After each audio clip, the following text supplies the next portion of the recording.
Hi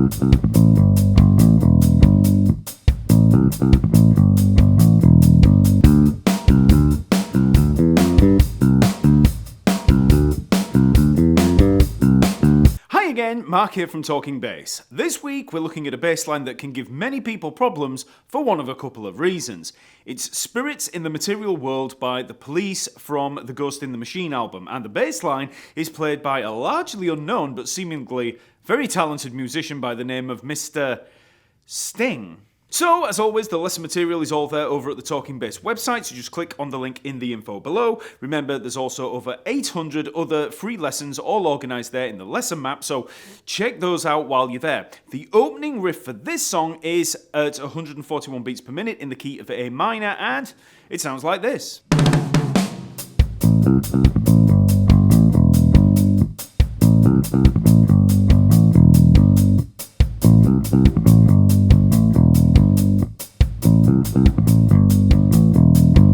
So, first things first, let's get the confusing part of this tune out of the way. The drum intro and drum beat can really throw you off. Here's the original recording.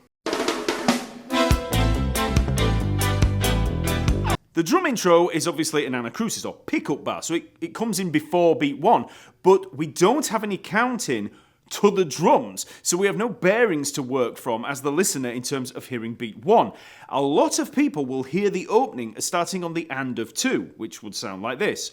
1, 2, diddly dun dun dun. So hearing the snare, the final snare on beat 4. So 1, 2, diddly dun dun dun. Now I can tell you already that that's not correct, and to make things even weirder, Stewart Copeland doesn't hit anything on beat 1, and to make things even weirder still, the drum beat is literally a hi-hat with accents on every upbeat, so every and the bass drum is played on beats 2 and 4, like a snare in a regular rock beat.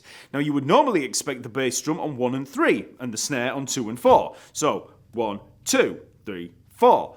But as an influence from One Drop Reggae, Stewart puts the bass drum on the 2 and 4 without any snare at all. So here I'll just count along to the beat. So we have 1, 2, 3, 4, 1 and 2 and 3 and 4 and 1 and 2 and 3 and 4 and 1, 2, 3, 4. Listen to the bass drum. 2, 4, 1, 2, 3, 4. And you can hear the hi-hats there. I've got that accent on every upbeat. So and 2, and 3, and 4, and it's all on the ands.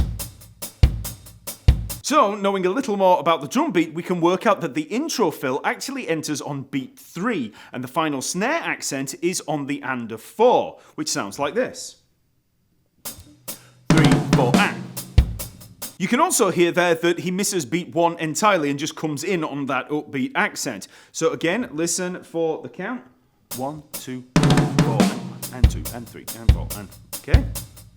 Now, I know we haven't got into any bass playing yet, but you are really going to need to understand that intro if you're going to play along to the original or play this song in a band. So by listening to the drum track that I've provided, you'll be able to get used to that count. So just try counting along to the track. So you'll hear those first 2 beats, 1, 2, dun dun dun, and then you're in.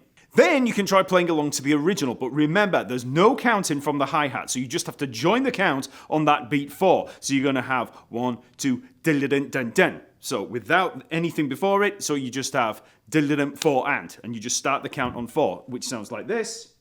4 and 2 and 3 and 4 and, okay? So now we have the counting and the drum beat figured out, let's get into the bass line, which when played slow sounds like this. 1, 2. Round and round. So if you've heard this bass line quite a few times, you'll already be able to get the rhythm just by listening to it, so you just copy that rhythm, or it's written there alongside the tab. So in terms of the actual notes, we begin on an A, 5th fret of the E string, then up to the C, 3rd fret of the A string. So, which we play twice. Then we've got a ghost note, one of those dead notes there, which you play by just laying the fingers lightly across the strings and plucking, dead note. And then back to the A, 5th fret of the E string. Then down to the G, 3rd fret of the E string. Then G, A, 3rd to 5th fret. Then open E to the 3rd fret, G. And that's it, round and round.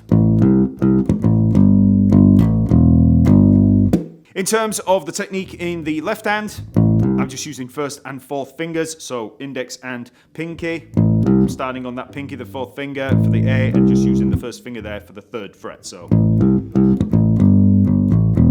that makes it a little bit easier for getting that ghost note. If you watched any of my lessons, you'll know all about my technique there for getting that with the home position. So you just keep the hand there in place.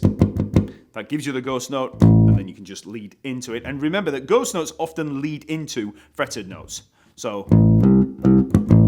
you always get that lead in. And in terms of the rhythm, we're coming in on the and of 2. So we've got 1, 2, and 3. Okay, so 1, 2. And it's quite syncopated because we've got those offbeat 16th notes there. So those offbeat 16th notes there that you can see written in the music.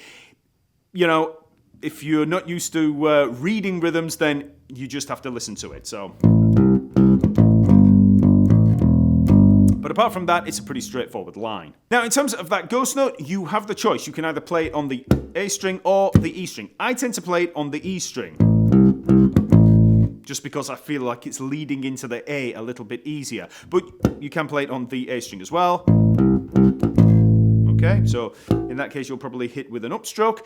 In terms of the picking, remember he's playing this with a pick. You can just go with whatever kind of feels natural. You can use downstrokes for at the start, then use an upstroke for the ghost note, and then just use alternate picking after that. So, whatever feels natural, but if you have any problems with it, just slow it right down.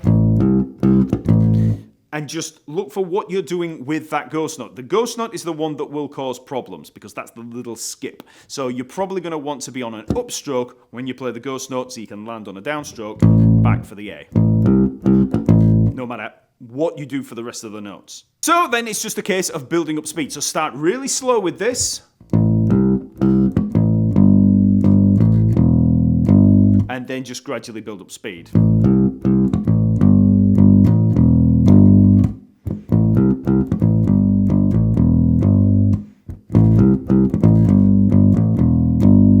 Just another little word on the technique here. Be wary of the actual note lengths. So when you're playing those C's there at the third fret, make sure that you cut them off. They're quite staccato. So here it is again with the track.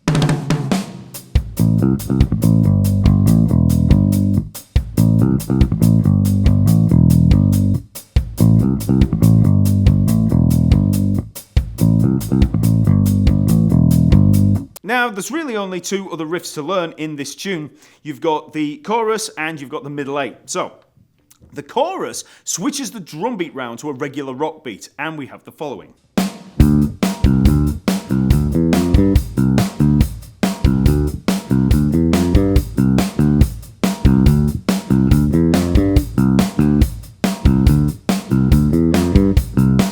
So for this line, we move up from the A minor up to the D minor, and the notes are...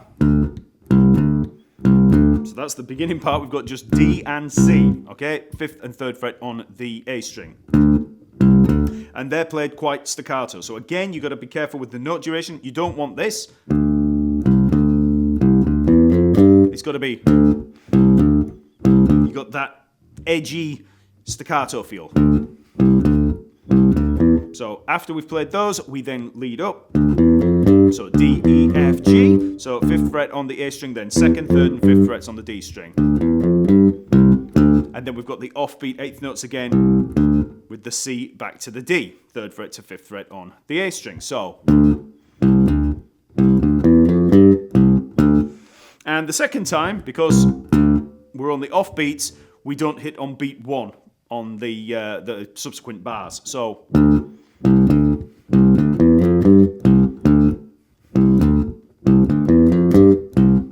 Okay.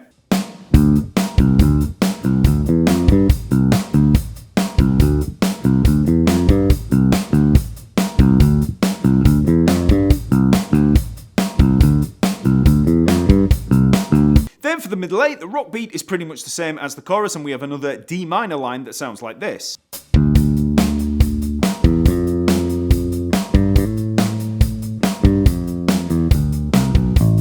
So here we come in on the and of beat 4 because that's where we ended on the chorus. So it's 1, 2, 3, 4 and we just come up 1, 2, 3, 4. So then it's the and of 4 again leading in, E to F, second to third frets on the D string. So 2, 3, 4, 2, 3, 4. Then we've got G to A. So again, 5th to 7th fret there, and there's a little slide or hammer on into it. So you'll hear that little move in there. 2, 3, 4. And then we have G back down to the F. So 2, 3, 4, and 1, 2, and then we just come back down, E, D, C, B, and back down to the A. So 2nd fret on the D string, then 5th, 3rd, and 2nd frets on the A string, and then 5th fret on the E string. So we've got 2, 3, 4, 2, 3, 4, 2, 3, 4. And we're back into the original riff. So again, with the beat.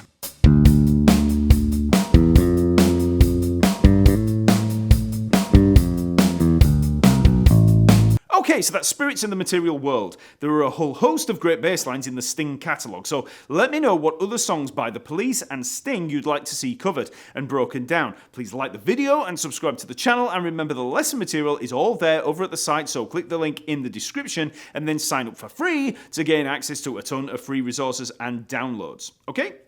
I'll see you next week.